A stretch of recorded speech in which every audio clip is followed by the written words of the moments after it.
श्री गुरु लीलामृत अध्याय पहिला नमनाध्याय कथासार। श्री आनंद भारती महाराज यांच्या प्रेरणेने गोपाळराव विद्वांस यांनी श्री गुरु लीलामृत या ग्रंथाचे लेखन केले। मानव जातीतील सत्य, अहिंसा, धर्म, नीती यांचे अस्तित्व नष्ट होऊ लागले। दैनंदिन जीवनास अन्याय व अधर्माचा संसर्ग ग्रासू लागला की परमेश्वराला जगदुद्धाराकरिता सज्जनांचे संरक्षण करण्याच्या हेतूने दुर्जनांचे निर्दालन करण्यासाठी अवतार घ्यावा लागतो। याच पार्श्वभूमीवर सच्चिदानंद परब्रह्म परमात्म्याने श्री दत्तावतार घेऊन दत्त संप्रदाय निर्माण करण्याचे कार्य करतेवेळी श्री दत्तात्रेय, श्री श्रीपाद वल्लभ, श्री नृसिंह सरस्वती व श्री स्वामी समर्थ या 4 अवतारात जी लोकोत्तर सत्यकृत्ये केली, जगाला जो भक्तीचा मार्ग दाखविला, तो अज्ञजनांना समजावा आणि त्यांचे जीवन परमेश्वर उपासनेत सार्थकी लागावे, या उदात्त ध्येयाने श्री गुरु लीलामृत ग्रंथ लिहिण्यात आला आहे। श्री गुरु लीलामृत ग्रंथाचा पहिला अध्याय नमनाध्यायाचा असून या अध्यायामध्ये ग्रंथकर्त्याने विविध देवदेवतास नमन करून त्यांचा आशीर्वाद घेतला आहे।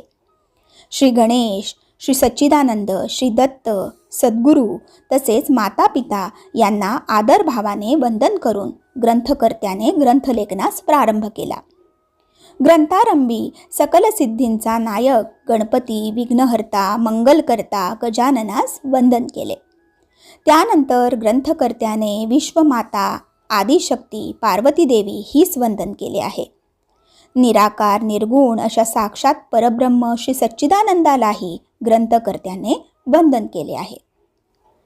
सत्व, रज, तम गुण मायायोगे झाले 3, तये झाले ब्रह्म सगुण, अवतीर्ण त्रिमूर्ती असा उल्लेख करीत ग्रंथकर्त्याने ब्रह्मा, विष्णू व महेश या त्रयदेवांसही वंदन केले आहे।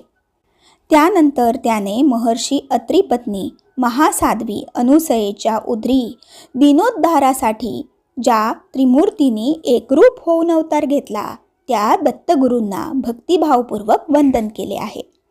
श्री दत्तप्रभूंनी श्री नृसिंह सरस्वतींचा अवतार घेत गाणगापूर हे क्षेत्र परमपावन केले, तसेच अनेक भक्तजनांचा उद्धारही केला। पुढे ते कर्दळीवनात गुप्त झाले आणि त्यानंतर अक्कलकोट येथे श्री स्वामी समर्थ रूपामध्ये प्रकटले। अक्कलकोटच्या या श्री स्वामी समर्थ महाराजांचे सतशिष्य श्री आनंद भारती महाराज यांच्या निवेदनावरून गोपाळराव विद्वांस यांनी श्री गुरु लीलामृत हा ग्रंथ लिहिला। श्री आनंद भारती महाराजांची आज्ञा व आशीर्वाद घेऊन ग्रंथकर्त्याने ग्रंथलेखनास आरंभ केला आहे। त्यानंतर ग्रंथकर्त्याने आपल्या मातापित्यांना ज्ञानदेव, तुकाराम प्रभृती साधू संतांना आदराने वंदन केले आहे आणि श्री स्वामी समर्थ महाराजांची अक्षय कृपादृष्टी लाभून ग्रंथ पूर्ण व्हावा अशी त्यांचे चरणी प्रार्थना करून श्री गुरु लीलामृत ग्रंथाचा हा पहिला नमनाध्याय पूर्ण केला आहे। येथे नमनाध्याय नामक पहिला अध्याय समाप्त झाला। बोला अवधूत चिंतन श्री गुरुदेव दत्त श्री स्वामी समर्थ। श्री गुरु लीलामृत अध्याय दुसरा श्री दत्तावतार वर्णन कथासार। ग्रंथकर्त्याने या अध्यायामध्ये श्री दत्तावताराचे वर्णन केले आहे। या अध्यायाचे लेखन कार्य प्रारंभ करतेवेळी गुरु महात्म्याचे सामर्थ्यशाली वैभव पाहून ग्रंथकर्त्याचे डोळे दिपून गेले। या ग्रंथाचा पहिला अध्याय पूर्ण झाल्यानंतर ग्रंथकर्त्यास पुढील अध्याय लिहितेवेळी समस्या जाणवू लागली।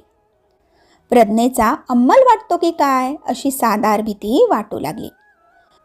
म्हणून त्यांनी आपले सद्गुरू श्री आनंद भारती महाराज यांचेकडे परी तुझिया कृपेविना केवी होय पूर्ण कामना, तरी मम हस्त धरोनी जाणा ग्रंथ लिहविला पाहिजे अशी आर्त प्रार्थना करून त्यांच्या निवेदनावरून ग्रंथलेखन प्रारंभ केले। हरिभक्त प्रश्नकर्ता आनंद भारती निवेदिता ग्रंथारंभ करिता आता निर्भय चित्ते करोनी अशी धारणा घेऊन ग्रंथकर्ते विद्वांस यांनी प्रश्न विचारावा आणि श्री आनंद भारती महाराज यांनी निवेदन करावे, अशा प्रकारे ग्रंथलेखनाची रूपरेषा ठरविली.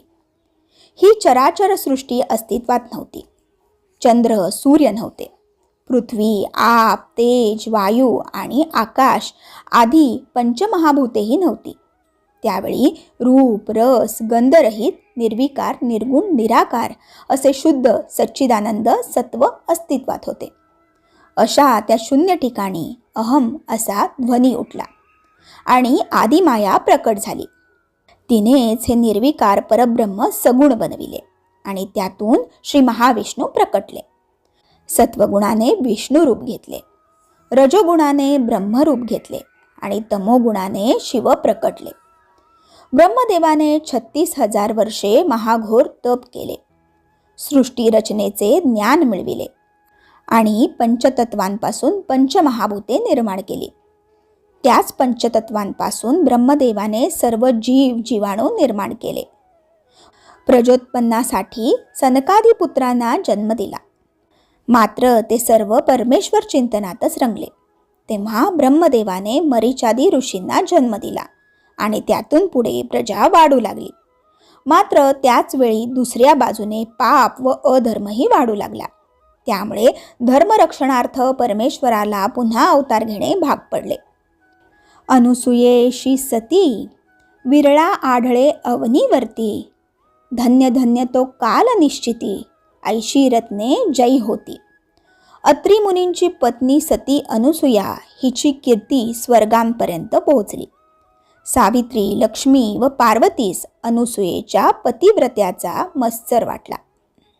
त्यामुळे त्यांनी आपले पती ब्रह्मा, विष्णू आणि महेश यांना अनुसूयेस व्रतभ्रष्ट करावे या हेतूने पाठविले. अत्री ऋषी गंगा स्नानास गेल्याचे पाहून अनुसूयेच्या घरी हे त्रिदेव ब्राह्मणांच्या वेशात प्रभात समयीस प्रकटले. त्यांनी तिला नग्न होऊन भोजन वाढण्यास सांगितले. अनुसूयेने आपल्या पतिव्रत्याच्या प्रभावाने त्यांच्या अंगावर उदक शिंपडून त्यांना लहान बालकाचे रूप दिले आणि स्तनपान करविले. हे वर्तमान नारद मुनींनी सावित्री, लक्ष्मी आणि पार्वतीस सांगितले. तेव्हा त्यांना पश्चाताप झाला आणि त्या तिघींनी अनुसूयेची क्षमा मागितली.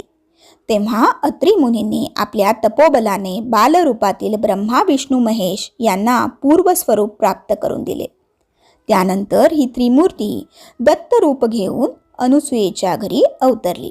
येथे श्री दत्तावतार वर्णन नामक दुसरा अध्याय समाप्त झाला.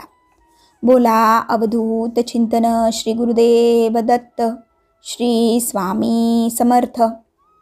श्री गुरुलीलामृत अध्याय 3. श्रीपाद श्री वल्लभ अवतार निरूपण कथासार.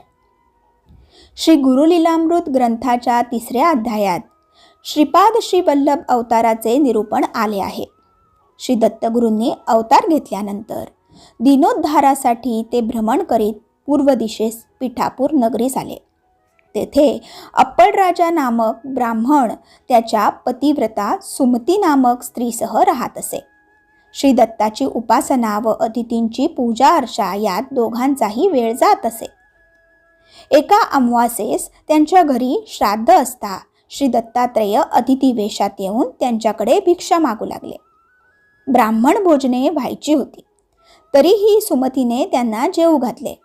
त्यामुळे दत्तात्रेय प्रसन्न झाले आणि त्यांनी सुमतीला वर मागण्यास सांगितले.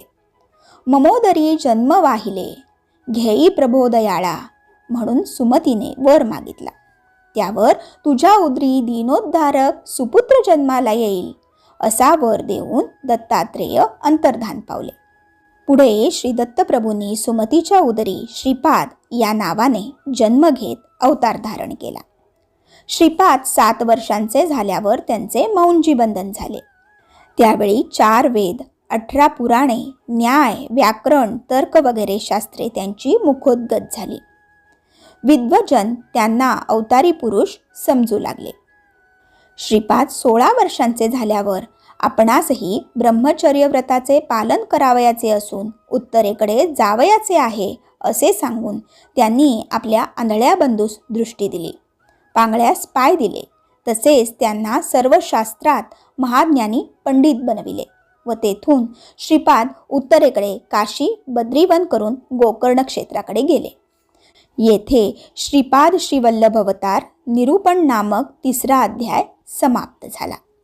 बोला अवधूत चिंतन श्री गुरुदेव दत्त. श्री स्वामी समर्थ.